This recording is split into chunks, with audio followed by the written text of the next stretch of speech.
cumprimento os irmãos com a paz do Senhor. É um privilégio bastante alegria estar conosco mais uma vez para falar da grandeza do nosso Deus. Eu convido a igreja para junto comigo louvar o Senhor com o hino da nossa arte cristã de número 509.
Quando eu meditava nessa palavra, o Senhor trouxe para dentro de mim uma reflexão muito grande, e é um contexto bíblico que a gente parar para ler ele, a gente começar a meditar no que o Senhor tem falado, no que o Senhor tem feito desde o tempo antigo, quando ele fez tudo isso através de quando começou uma longa história, no período que Jesus esteve por aqui, no período que Jesus chamou Pedro para que pudesse junto com ele começar a essa história. A Bíblia vai nos revelar onde começou a história de Pedro e aonde a história de Pedro veio, que ela teve começo, meio e fim. E Jesus Cristo, por intermédio de Pedro, por intermédio de Jesus Cristo, nós vamos entendermos que ele foi um homem que Deus chamou, que Deus constituiu, mas Pedro também teve os altos e baixos da vida dele, mas com tudo isso ele permaneceu firme até o fim, e Deus sempre nos deu a vitória. A palavra de Deus hoje, convido a igreja a apanhar sobre nossos pés. Ela se encontra no Evangelho segundo escreveu Lucas, no capítulo de número 5. Vamos estar lendo somente 3 versículos, três versículos, o 1, o 2 e o 3. Evangelho segundo escreveu Lucas, capítulo de número 5, o verso 1, 2 e 3. Todos encontraram? A palavra de Deus, ela diz assim: aconteceu que ao apertá-lo a multidão para ouvir a palavra de Deus, estava ele junto ao lago de Genezaré, e vindo 2 barcos junto à praia do lago, mas os pescadores, havendo desembarcando, lavavam as redes. Entrando em um dos barcos, que era de Simão, e pediu-lhe que afastasse um pouco da praia, e ensinava sentado no barco a multidão. Somente até aqui. Os irmãos podem retomar os assentos. Nós vamos entender um pouco hoje da palavra do Senhor Jesus Cristo. E o tema da mensagem: Deus, Ele tem condições, Ele pode financiar o teu sonho, Ele pode restaurar todo o seu sonho que você achava que estaria perdido, tudo que você achava que estava destruído, que não tinha mais condição. Deus, Ele pode nessa tarde financiar o teu sonho. Você não tem condições para fazer? Ele pode entrar com providência e financiar seu sonho para você. O que está faltando para o seu sonho ser realizado? O que você precisa de ter? Nessa tarde, Ele tem algo para você. Se você vir para buscar da parte dele o que você realmente precisa para a sua vida, para o seu crescimento com Ele, se você prestar bem atenção, não no que eu tenha para dizer a você, que eu não tenho nada para dizer, mas prestar atenção no que tem aqui dentro, que vai sair daqui, você alimentar, levar para você ir embora, e sempre meditar no que Ele tem para dizer através dessa palavra, você vai ver que Ele tem planos para a sua vida. Ele tem um propósito para você. Ele pode financiar o seu sonho nessa tarde. O que acontece? Nós vamos entender no capítulo 1 que Jesus, Ele chegou no local onde os pescadores estavam, no lago de Genezaré. Mas quando Jesus chegou ali, o que estava acontecendo? Ele deparou com os pescadores que tinham deixado o lago. Eles haviam trabalhado a noite toda. Eles haviam deixado o lago, já haviam terminado a pescaria. Mas o que acontece? Esses pescadores, a Bíblia não relata, mas na minha memória me diz: se você trabalha o dia todo, o dia inteirinho, e nada você conseguiu, às vezes você vai procurar emprego, você ora o dia inteirinho e você não consegue.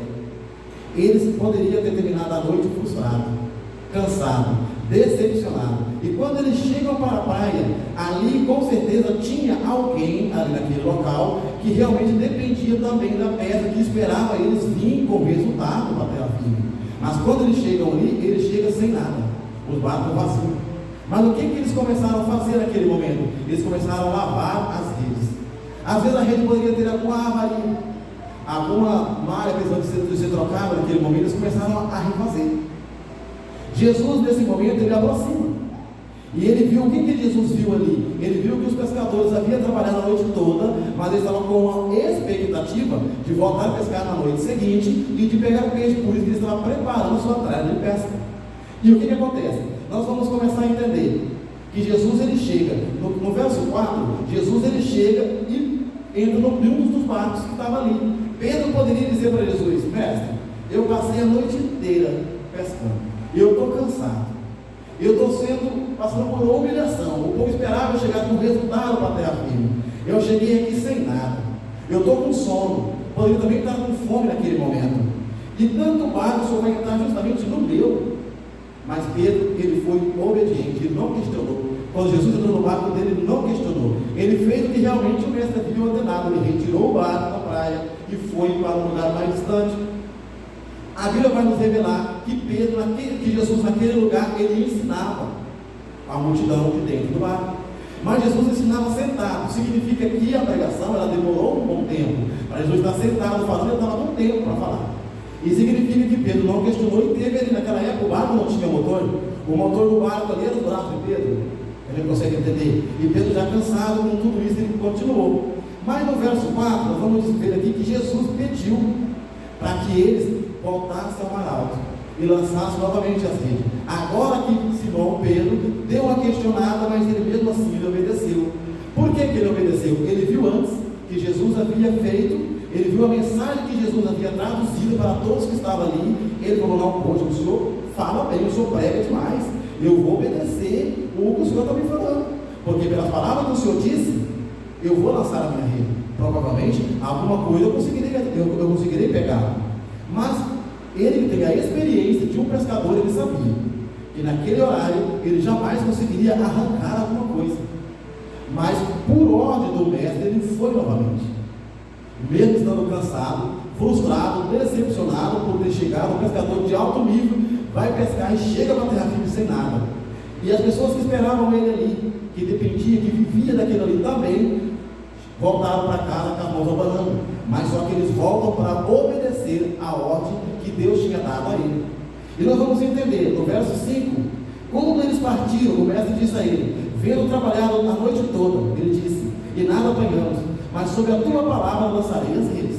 sobre a palavra, ou sobre a tua palavra, eu lançarei as redes. Conforme você está falando, eu vou obedecer. E eu vou. No verso 6, no verso 7 ele vai dizer: então fizeram sinais, quando eles lançaram as redes, eles pegaram o peixe e fizeram sinais aos outros pescadores, os outros barcos. Por quê? Deus concedeu a bênção a ele, mas a bênção chegou num nível tão grande que ele não poderia abraçar sozinho. Ele foi obrigado a compartilhar com os outros que não foram com ele. Mas me traz a memória a entender que Pedro foi chamado para esse momento aqui. Por que ele foi chamado? Porque quando Jesus chegou na praia, Jesus viu Pedro preparando a sua rede. Pedro estava lavando a rede. Significa que ele passou a noite inteira pescando, a rede saiu da água suja. Alguma coisa tinha nela, ele estava lavando, tirando, se purificando para o dia seguinte.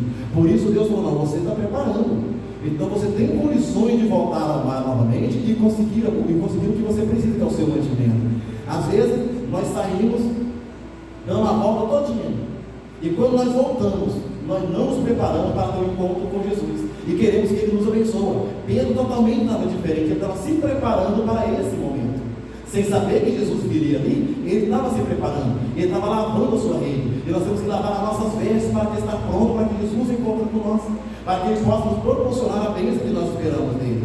Às vezes nós queremos a vitória, mas não queremos submeter as promessas que Deus tem. Nós não queremos submeter todas as ordens que Ele nos manda, e queremos somente alcançar algo da parte dele, mas não queremos nos enquadrar dentro dos requisitos que Ele quer que nós enquadremos. Então nós começamos a entender que Ele tendo feito tudo isso, Deus ordenou que Ele voltasse, e quando Ele voltou, Ele adquiriu realmente tirar do leito do mar o que Ele precisava.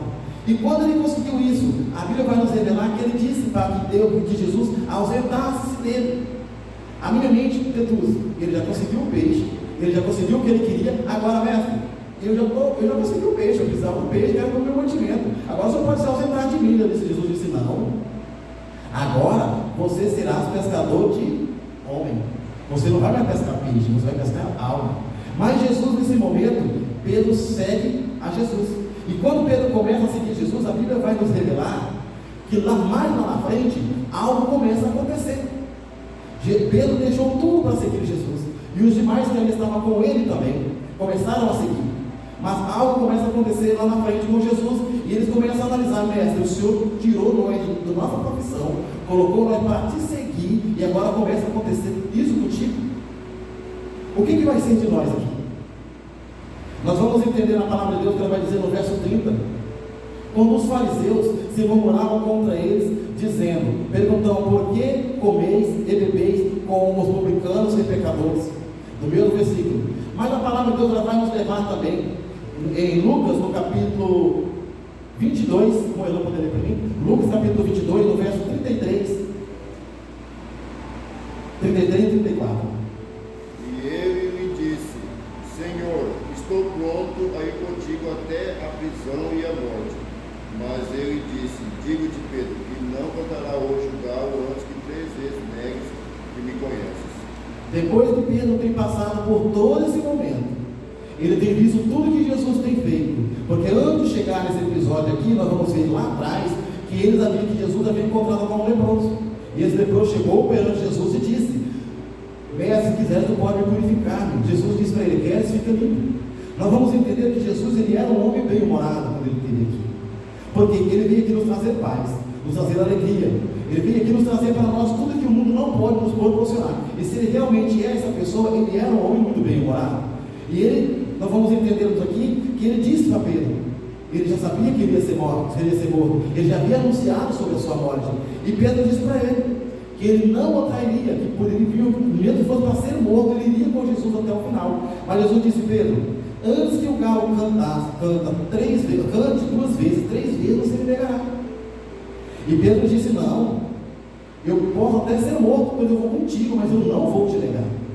Nós vamos entender no verso 39, o verso 39 do capítulo 22, 39 e o 40. E saindo foi como costumava para o Monte das Oliveiras, e também os seus discípulos o seguiram. E quando chegou àquele lugar, disse-lhes: orai, para que não entreis em tentação. Jesus, já sabendo do acontecimento que ia ter, ele já advertiu aos seus discípulos: ficai aqui, vigiai e orai, para que não entreis em tentação. Às vezes nós estamos vigiando. Um guarda, quando ele é pago para cuidar de uma empresa, ele está vigiando, ele está cuidando, mas às vezes não está orando para que se mantenha firme. O que acontece? Se você está trabalhando num serviço que realmente vai exigir um pouco da sua energia, você tem que ter um alimento adequado para aquilo ali.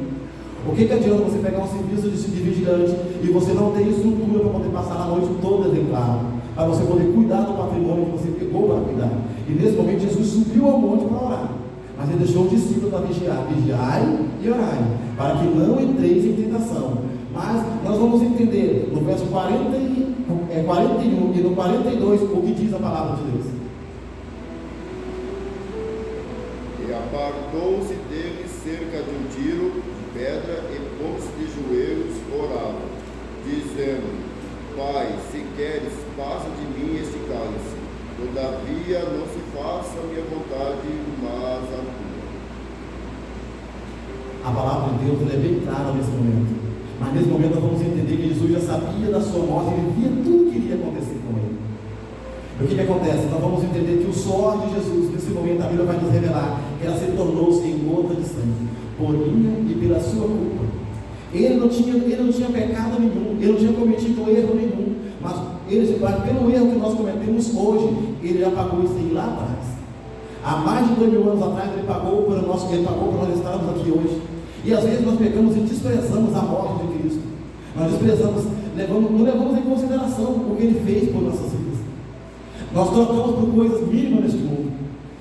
Sabemos que a nossa alma, para nós conseguirmos a paz de estarmos aqui, custou o preço da última gota do sangue de Jesus derramado na cruz do Calvário pelas nossas vidas. A palavra de Deus, ela continua nos revelando no verso 43 e no verso 44, o irmão pode ler?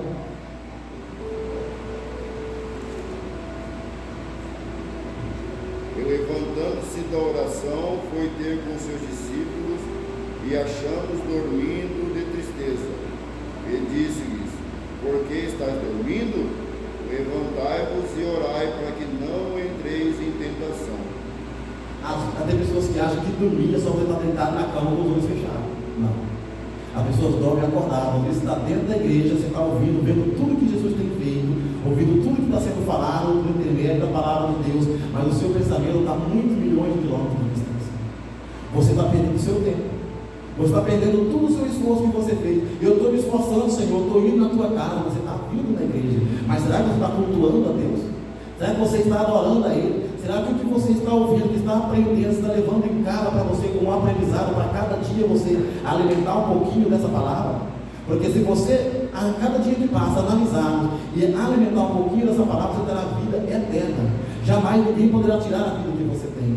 Pode até tirar a sua vida terrena aqui, mas a vida que te espera depois desta vida, ninguém tem capacidade de tirar. A vida que Jesus tem para te dar. Mas muitos acham que uma curtição aqui e outra curtição ali é mais valiosa, mais vantajosa que seguirmos a Deus. E nós vamos parar para analisar o sofrimento que Jesus teve desde quando ele começou a perseguição por ele, desde quando ele foi preso, desde quando começou aquela perseguição entre os pecadores, os escribas e fariseus, condenando ele por erro que ele não cometeu. Em momento nenhum ele abriu a sua boca. Como um cordeiro mudo, ele foi até o matadouro e foi morto pelas nossas culpas. A palavra de Deus ela continua nos revelando no verso 45 e no 46. Aí o irmão pode ler o 45, 46 e o 52.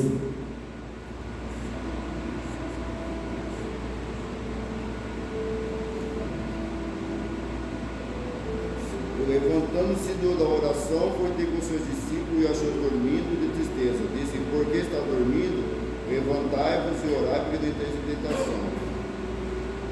E disse Jesus aos principais sacerdotes e capitães do templo e anciãos que tinham ido contra ele: Saíste com espadas e porretes para deter o salteador? O que acontece? Nesse momento Jesus, ele estava todo o tempo pregando, todo o tempo, todo mundo via ele, presenciava ele ali. Mas para se cumprir o que a Bíblia Sagrada nos revela, precisou dele ser preso dessa forma. Eles poderiam muito bem pegar ele quando estivesse saindo de uma pregação, poderiam ter pego ele lá no bar, mas não. para que cumprir o que a Escritura havia narrado antigamente. Ele foi obrigado a ser preso nessa circunstância, para cumprir a palavra de Deus. Porque o que está escrito na palavra de Deus, ela tem que se cumprir passo a passo, para que manifeste em nós o que realmente Deus tem dito desde o Gênesis até Apocalipse, ela vem se cumprindo. E nada deixou sem se cumprir. A Bíblia vai continuar dizendo no verso 53 e também no verso 53 e 57, vai começar agora o período em que Pedro começou a negar Jesus, a forma que Pedro negou. O irmão pode ler o 53 e seguindo o 57, 58 e 59. Tenho estado todos os dias convosco no templo, e não entendeste as mãos contra mim, mas esta é a vossa hora e o poder das trevas.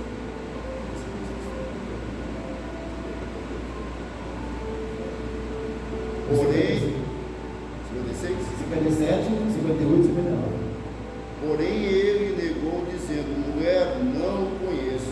E um pouco depois, vendo o outro, disse: tu és também deles? Mas Pedro disse: homem, não sou. E passada quase uma hora, um outro afirmava, dizendo: também este verdadeiramente estava com ele, pois também é Galileu. Amém. Eu vou fazer uma simples comparação para facilitar os irmãos a entender essa passagem.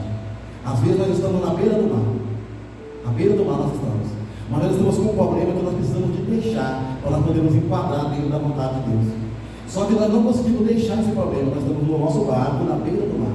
Deus permite que um vento te assopra, te joga lá para o mar, lá para o meio do oceano. Aí a hora que você chega no meio do oceano, ele permite um redemoinho, que esse redemoinho você cai, o seu barco toma. Agora você vai ter que soltar, abrir mão de todas as coisas que estavam com você. Se estava com trás de perto, vai ter que ficar para trás, porque agora você vai ter que de duas uma. Ou você tenta salvar as suas traias, tudo que estava com você de morra junto, ou você deixa tudo e vem nadando para a terra firme. Você agora vai ter que escolher. E para que isso aconteça, você abre mão de alguma coisa que ainda está te prendendo fora do plano de Deus, ele permite que o vento te assopra e te leva até o mar. Quando chega lá no meio, ele permite que venha o redemoinho. E esse redemoinho toma o seu barco. Agora o seu barco tomou, você vai ter que deixar tudo e nadar. E para você nadar, as suas mãos têm que estar desocupadas. Os seus pés também. Não tem como você nadar com arma, com um tralho de pesca na mão, não tem condições. Você vai ter que abrir mão de tudo para nadar. E nesse momento, tudo aquilo que te atrapalhar, você vai deixar para trás. Porque você vai ter que usar todas as suas forças e todos os seus braços e pés para que você possa chegar novamente à terra firme. Mas a maioria das vezes, nós estamos no meio do oceano, mas Deus quer que você vá para o lado de lá. E o barco te derruba, e em vez de você continuar indo para o lado de lá, você volta para o lado de cá de novo, para poder pegar o que você tinha abrido mão, o que Deus quer que você abra mão. E o seu processo começa tudo de novo, porque você, em vez de ir para o final, voltou para o começo do processo. Às vezes, nós com o olho carnais, não conseguimos entender o plano de Deus nas nossas vidas, e acabamos agindo dessa forma. E isso permite, às vezes, a gente vai fazer uma obra, primeiramente vem ali o mestre de obra, ele passa dele e vê a planta do local. Você vai fazer a terraplanagem, você vai começar a fazer a estrutura daquilo ali, vai começar a levantar as colunas daquilo ali. Ali é as colunas que vai te dar resistência daquela obra. Conforme for a altura da obra, que ela vai subir para cima, e a altura que ela tem que descer para baixo para ter resistência ali. Quanto mais estrutura você tiver, mais alto você pode subir o seu patrimônio. Porque significa, porque você terá mais destreza, alicerce para suportar a hora que bater o vento, a hora que bater a tempestade, você está firme. Porque o próprio Deus, nós vamos entender que Ele mesmo acionou o vento quando os discípulos estavam em alto mar. Mas na mesma hora que o vento veio, que Ele viu que os discípulos iam perecer, Ele mesmo apareceu. E quando Ele apareceu naquele momento ali, às vezes a gente até assusta. Nós estamos lá no meio do naufrágio, vendo o perigo frente a frente com o outro, vamos assustar. Mas Jesus aparece. E quando Jesus aparece ali, o que o discípulo diz? É um fantasma. Eles tiveram medo. Quando a solução chega, eles temeram a solução. Mas Jesus apareceu ali sendo a solução do problema deles. E eles temeram, eles não reconheceram que quem estava ali era o dono da solução. O medo que causou o vento chegou para acalmar o vento. Existe um momento que nós não conseguimos entender. Tem às vezes que nós causamos vento com as próprias mãos. Nós realmente, com nossos pés, a gente acha que tem nada a ver. Jesus está andando lado a lado conosco e nós andamos junto com Ele. Aí às vezes a gente começa a desanimar. Nós damos uma olhadinha para Jesus assim e vê que Jesus tomou um pouquinho de distância, nós damos uma paradinha. E olha para Ele e vê que Ele não está olhando para trás, nós damos mais uma paradinha, deixa Ele tomar distância. E o Satanás está vindo atrás de nós. Somente olhando a distância que nós estamos deixando Jesus tomar de nós para que Ele possa nos acabar. Somente isso. Ele fala: quanto mais você estiver longe do seu guia, mais fácil se torna para mim. É igualzinho um leão ou uma onça lá na savana da África. A mesma coisa, eles ficam aí no filhote do búfalo. Ele fica olhando ali. Quanto mais ele vê que o pai ou a mãe se distanciou, a presa se torna mais fácil. A mesma coisa somos nós. Jesus está indo, nós vamos seguindo. Às vezes começamos a desanimar, começamos na distância. E nisso, nós nos tornamos uma presa fácil para que o inimigo chegue e nos pegue e nos carregue.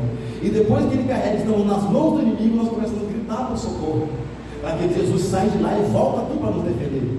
Nós tivemos todo o tempo para seguirmos, acompanhar ele lado a lado, de mão dada com ele. Resolvemos: não, pode soltar minha mão, igual a criança, a mãe pega na mão dela para atravessar a BR. Não, pode soltar minha mão, eu já estou dando, eu consigo atravessar. A mãe vai e ele fica para trás. Aí ele fica para trás, não consegue atravessar, começa a gritar para que a mãe volte para pegar ele para atravessar. Nós cometemos as mesmas falhas. Jesus vem, nós estamos de mão dada com ele. Nós queremos soltar da mão dele e queremos dizer que já conseguimos andar sozinhos. E a hora que a coisa aperta, começamos a gritar no socorro, para Jesus vir nos socorrer. Aí Jesus fala: para e fala: venha. Para fazer igual fez com Pedro: venha. Se és tu, manda ele ter contigo. Então vem, você mandou eu ir. Você pediu para que se fosse eu, mandasse você ter comigo. Então vem. E o que Pedro fez? Pedro, mais uma vez, ele não temeu, ele foi. Mas a hora que Pedro chegou, que ele começou a olhar pelo que estava acontecendo ao seu redor, ele começou a afundar. Às vezes nós estamos um passo de receber o que temos de receber de Jesus. Nós começamos a olhar o que está aproximando ao nosso redor e deixamos de olhar para aquele que nos prometeu. E começamos a olhar para aquelas coisas que estão nos apertando. E deixamos de olhar para o mestre. E quando nós tiramos o olho dele, nós começamos a afundar. E nesse momento começamos a gritar por socorro de novo. Aí Jesus vai ter que vir nos resgatar dali e levar novamente para o bar. Sempre que nós tínhamos todas as condições de chegarmos aqui sozinhos, somente olhando para ele, fixar o olho dele, não olhar para baixo, para os obstáculos, olhar somente para quem realmente está no piano. Mas na maioria das vezes nós queremos olhar para os lados. E os lados, a Bíblia nunca ela vai nos direcionar que nós devemos ficar olhando para os problemas, olhar somente para a solução do problema, olhar somente para Deus. Quem vai resolver o nosso problema é Ele. A partir da hora que eu pegar o meu problema, tudo que está acontecendo comigo, entregar, levar nas mãos de Jesus, e deixar que Ele pode solucionar aquilo que Ele me prometeu, um dia Ele vai cumprir, porque Ele é fiel para cumprir as suas promessas, e olhar somente para Ele, e não fixar o meu olho em momento nenhum, nem para um lado, nem para o outro, deixar que Ele resolva o meu problema, eu alcançarei dele a misericórdia. E com essa palavra eu encerro essa rica oportunidade em nome do Senhor Jesus. Peço que Ele continue abençoando a igreja. Peço os irmãos, quando for fazer as suas orações, que orem em favor do meu pai. E essa semana que passou, tivemos, não sei, não posso dizer que é Deus, e também não posso dizer que não é. Eu não posso dizer isso, que na verdade nós tínhamos 7 da minha família, nós estamos em 13, e com meu pai e minha mãe 15, tinha 7 da minha família que não era crente, mas o mais terrível de todos eles era eu. Mas dos 7, eu fui o primeiro que Deus trouxe. Depois que eu voltei, Deus trouxe mais 3. Então tenho apenas 3 para voltar para a igreja. E eu lembro quando eu era criança, eu tinha uma média de uns 10, 11 anos. Deus tinha dado, eu lembro que essa profecia foi Deus que deu, porque ela se cumpriu. Que Deus tinha falado que todos os filhos do meu pai Deus salvaria. E só tem 3 agora. De todos só tem 3. Dos 13 filhos que ele tem, só tem 3. 10 Deus já resgatou novamente. E teve uma profecia que meu pai teve AVC em 2015, aí ele teve uma sequela que repetiu agora na semana passada. Aí teve um pastor da igreja que ele congrega, falou para ele, falou para minha mãe, que Deus falou para a gente se preparando, porque o dia da colheita está próximo, que Deus havia dito que precisa da alma dele, que tinha achado graça na alma dele, que Deus ia recolher, e é para que a gente venha se preparando. Nas orações dos irmãos, que os irmãos olhem para a minha família, que Deus venha consolar o coração, que a gente sabe que Deus, quando Ele quer uma pessoa com Ele, Ele retira, e é melhor assim, que seja levado para Ele do que fique e acaba extraviando e indo para o lugar inadequado. E nas orações eu peço que os irmãos olhem a nosso favor. Essa é a oportunidade em nome de Jesus. Aleluia. Vamos para a glória do Senhor.